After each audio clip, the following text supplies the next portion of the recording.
তোমায় খুব পরিপাটি হতে হবে না। আমি নিজেও যে বড্ড অগোছালো। এই দেখো না, চুলগুলো এখনো এলোমেলো। চিরুনির ছোঁয়া পায় না 2 দিন হলো। তাই গোসল শেষে ভুল করে তোয়ালে রোদে না দিলে আমার চেঁচামেচির ভয় নেই তোমার। নিশ্চিন্তে তুমি থাকতেই পারো। সবকিছু পই পই করে হিসেব তোমায় রাখতেই হবে এমন কোনো বাধ্যবাধকতা নেই। হুটহাট ভুলে যাওয়ার রোগ আমারও আছে।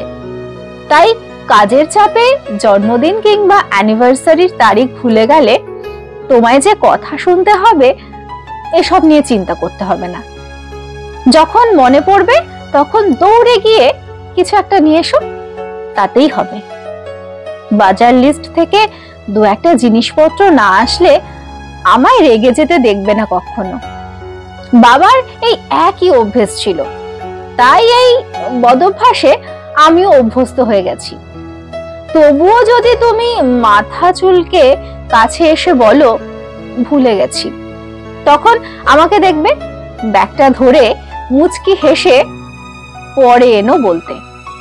তবে তোমার একটা বদভ্যাস তোমার পরিবর্তন করতেই হবে। এই যে তুমি লিঙ্কিন পার্ক, রাউফ হাইক ইত্যাদি ইত্যাদি বিদেশি গান শুনতে অভ্যস্ত, এসব তোমায় কমাতেই হবে।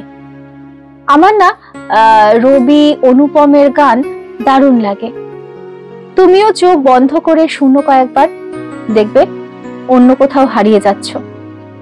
আমায় তুমি খুব ঠুনকো বিষয়ে অভিযোগ করতে দেখবে না।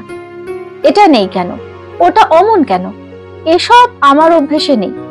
কিন্তু হ্যাঁ, যখন তোমার ভালোবাসা কমে যাচ্ছে বলে আমার মনে হবে, তখন দেখবে আমি কতটা অভিযোগের পাহাড় নিয়ে বসতে পারি। একটা জীবন আমি যে এই একটু শুদ্ধ স্বচ্ছ ভালোবাসা ছাড়া কিচ্ছু চাইনি, সেটাও যদি কমে যায় আমি বাঁচবো কি করে বলো?